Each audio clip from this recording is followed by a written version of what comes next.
کہ ہمیں تو اللہ جو ہے عذاب نہیں دیں گے، اور اگر جہنم میں بھیجیں گے بھی تو چند دنوں کے لیے، یعنی خدا کو یہ مجبور بناتے تھے۔ اللہ تعالیٰ نے صاف طور پر کہہ دیا بے نیاز ہے، نرادھار ہے، وہ کسی پر ڈیپینڈ نہیں ہے، اور کسی کی سوچ اور فہم سے وہ بالا تر ہے۔ تو آج یہ عقیدے ہمارے معاشرے اور سوسائٹی میں جس انداز سے آ رہے ہیں کہ اب بات آگے بڑھتے بڑھتے خدا بننے کے بھی قریب قریب لوگوں نے دعوے شروع کر دیے، خدائی صفت کے لوگوں نے دعوے شروع کر دیے، اور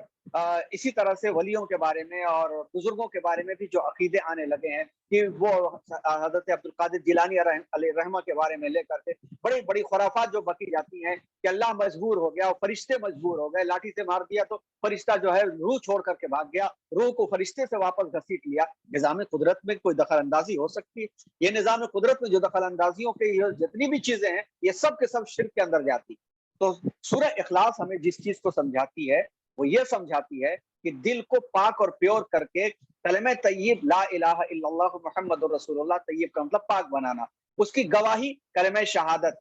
اشہد ان لا الہ الا اللہ و اشہد ان محمدا عبدہ و رسولہ، جب گواہی دے دیتے ہیں تو ہم جس کی گواہی دیتے ہیں اس کی بزرگی آ جاتی ہے، اسی کو کلمہ تمجید کہتے ہیں، اور جس کی بزرگی آ جاتی ہے اس کی ایک ایک بات کا خیال رکھتے ہیں، جس سے محبت ہو جاتی ہے، اس کی ایک ایک پسند کا خیال رکھتے ہیں، اور وہ ہے کلمہ توحید، یعنی توحید کو اور وضاحت کے ساتھ اللہ کے لیے پیش کرتے ہیں، اور جس کی پسند ہم کاپی کر لیتے ہیں اپنے اوپر، تو ہم جانچتے ہیں کہ ہم اس کے لائق ہیں یا نہیں ہیں، تو اپنے آپ کے اندر جو کچھ بھی کمیاں ہو اس کو اور صاف ستھرا کرتے ہیں، اور وہ ہو گئی کلمہ جو ہے ہمارا کلمہ رد کفر ہو گیا۔ اور جب کسی کے تحت اپنے آپ کو ہم لا لیتے ہیں اور اس کی پسند اور ناپسند کا جب خیال کرنے لگتے ہیں تو پھر اس کی باتوں کو ہم جو ہے قبول کرتے ہیں، اور وہ ہو گیا ایمان مجمل۔ ایمان مجمل آمنت باللہ کما ہوا باسمائہ وصفاتہ، جیسا کہ ابھی بات آئی کہ ربن کے بارے میں بات آئی گئی کہ رب کو جب ہم سمجھ لیتے ہیں تب ہم ہر چیز اس کے حوالے کر دیتے ہیں۔ آمنت باللہ کما ہوا، جیسا بھی ہے ہم نے ایمان قبول کر لیا، باسمائہ اس کے نام کو بھی بلا شک قبول کیا، وصفاتی اور اس کے تمام ایٹریبیوٹس اور صفات کو بھی ہم نے قبول کیا، وقبل تو جمیع احکام ہی، وہ ہماری ضرورتوں سے ہم سے زیادہ وہ واقف ہے اور ہم سے زیادہ جاننے والا ہے، ہم سے زیادہ خیال رکھنے والا ہے، اس کے تمام احکام کو ہم نے قبول کیا۔ جب یہ قبولیت ہو جاتی ہے، جب ہم ٹرمز اور کنڈیشن پر سگنیچر کر دیتے ہیں، اور جب ہم کسی جگہ اپلائی کرتے ہیں ٹرمز اور کنڈیشن پر سگنیچر، پورے سال بھر کے سلیبس کی اسٹڈی کر کے نہیں کرتے، ایڈمیشن لینے کے لیے صرف سامنے دیکھ کر کے اور ہم ٹرمز اور کنڈیشن پر سگنیچر کر دیتے ہیں، سگنیچر کرنے کے بعد سے پھر ہم سلیبس اور یونیفارم اور پورے سسٹم کو فالو کرتے ہیں۔ تو اس ایمان مجمل کے بعد سے پھر ایمان مفصل پر بھی ہم یقین رکھتے ہیں کہ آمنت باللہ و ملائکتہ و کتبہ و رسلہ والیوم الآخر والقدر خیرہ و شرہ من اللہ تعالی والبعث بعد الموت، 7 چیزوں پر ہمارا پکا ایمان ہو جاتا ہے، اور اس پر یقین رکھتے ہیں کہ ان کا وجود ہے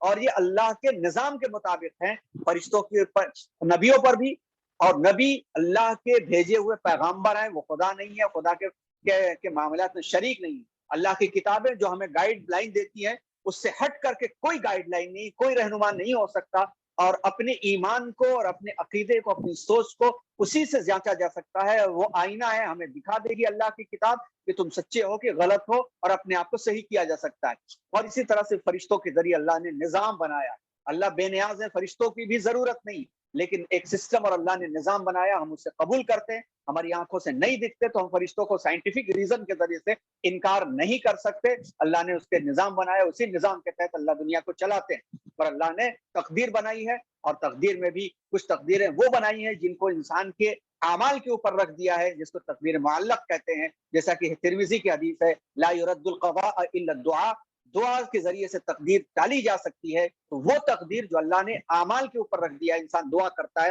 مصیبتوں مشکلوں سے بچنے کے لیے اللہ راہ فراہم کر دیتے ہیں۔ تقدیر مبرم، اللہ نے کچھ طے کر دیا ہے کہ کہاں مرنا ہے، کب مرنا ہے، کتنا کھانا ہے، یہ چیزیں اللہ نے طے کر دیا ہے، اس پر بھی ہمارا ایمان ہے۔ اور صرف یہی زندگی نہیں ہے، آخرت والی بھی زندگی ہے اور دوبارہ اٹھائے جانے والی زندگی ہے۔ یہ جتنی بھی چیزیں تھی سب کی سب سورۃ اخلاص کو پڑھنے سے سمجھ میں آتی ہیں۔ اس کے علاوہ ایک اور عنوان ہے جو انشاءاللہ اگلے مرحلے کے اندر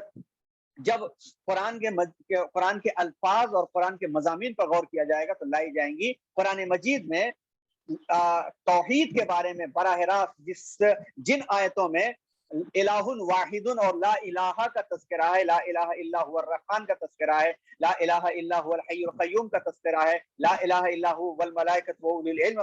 کا تذکرہ ہے، لا الہ الا هو العزیز الرحیم کا تذکرہ ہے، یعنی اللہ کی وحدانیت کا تذکرہ ہے۔ یہ تقریباً 85 مرتبہ 85 ٹائمز ہیں۔ تو 85 ٹائمز کا مطلب کیا ہو گیا کہ 85 رکوعوں سے ان کا تعلق ہے اور 85 مقامات کا ان کا تذکرہ ہے۔ تو قرآن مجید کی کم و بیش بعض محققین کے اعتبار سے 6666 آیتیں اگر ہم مانتے ہیں تو اس اعتبار سے بھی سورہ اخلاص 1/3 قرآن کے برابر ہو گیا۔ اور آخر میں یہ بات عرض کر دیں کہ قرآن میں کے نزول کے جو اہم مقاصد میں سے 3 چیزیں بہت اہم ہیں۔ ایک ہے توحید، دوسری ہے رسالت، تیسرا ہے معاد یعنی آخرت۔ توحید انسان کی حقیقت اور حیثیت اور اللہ اور بندے کے درمیان کے اللہ کی عظمتوں کو اور اللہ کے یقین کو بتاتا ہے، اور رسالت اللہ اور بندے کے درمیان میں وہ راستہ ہے جس رابطے کے ذریعے سے اللہ اپنے بندوں سے ہم کلام ہوتا ہے، اور آخرت جس کے واسطے انسان کو بھیجا گیا ہے کہ دنیا آخرت کی کھیتی ہے اور دنیا کے تیاری کا مقام بنایا جائے تاکہ آخرت میں اس کے لیے مل سکے۔ اور اسی کے واسطے مثالیں بیان کی گئی قوموں کی، اسی کے واسطے توحید کے واسطے آسمان و زمین کی تخلیق کے بارے میں کہا گیا، علوم بیان کیے گئے، سائنٹیفک سوچ کی طرف ابھارا گیا۔ آسمان کو تم دیکھو، ستاروں کو تم دیکھو، اور اپنے انفس پہ تم غور کرو، اور آخرت کی مثالیں بہت دی گئی، جنت اور جہنم کا تذکرہ کیا گیا، جنت کی بشارتیں دی گئی اور جہنم سے خوف دلایا گیا۔ یہ تمام کی تمام چیزیں قرآن مجید میں ہیں، جس میں سورہ اخلاص کی یہ آیتیں اور اس کے مقاصد، جیسا کہ آپ دیکھیں تو احد 85 آیتیں اس سے ریلیٹڈ مل جائیں گی۔ پھر اسی طرح سے سمدن، اللہ بے نیاز ہے تو اس کی بے نیازی کی مثالیں مل جائیں گی کہ قوم نوح نے سرکشی کی اور بغاوت کی، تو سرکشی کے نتیجے میں اللہ نے عذاب میں مبتلا کیا، اور عذاب میں جب حضرت نوح کا بیٹا بھی مبتلا ہو گیا تو نبی کی دعا اپنے بیٹے کے لیے کام نہیں آئی، اللہ بے نیاز ہے۔ اور لم یلد ولم یولد، نصارہ کا تذکرہ بہت زیادہ ہے قرآن مجید کے اندر، لم یلد ولم یولد میں پورا کا پورا سما گیا، اور ولم یکن لہ کفوا احد، اس کے برابر کوئی نہیں ہے۔ یہود کا اور ہنود کا اور اسی طرح سے مشرکین کے تمام عقیدے اور ان لوگوں کے عقیدے جو اپنے ولیوں کو، اپنے بزرگوں کو، اپنے نبیوں کو خدا کا سفارشی یا خدا کے کاموں میں دخیل بنا دیتے ہیں، سارے کے سارے عقیدے نکال دیے گئے۔ تو اس میں یہ بھی دیکھا جائے تو صاف طور پر سمجھ میں آتا ہے کہ سورہ اخلاص تیسرے تہائی قرآن کے برابر ہے۔ اس طرح سے قرآن مجید میں آج الحمدللہ سورہ اخلاص کے بارے میں ایک مختصر سی اسٹڈی پوری ہوئی، اور جزائے خیر عطا فرمائے اللہ تبارک و تعالیٰ پورے ٹیم ممبران کو اور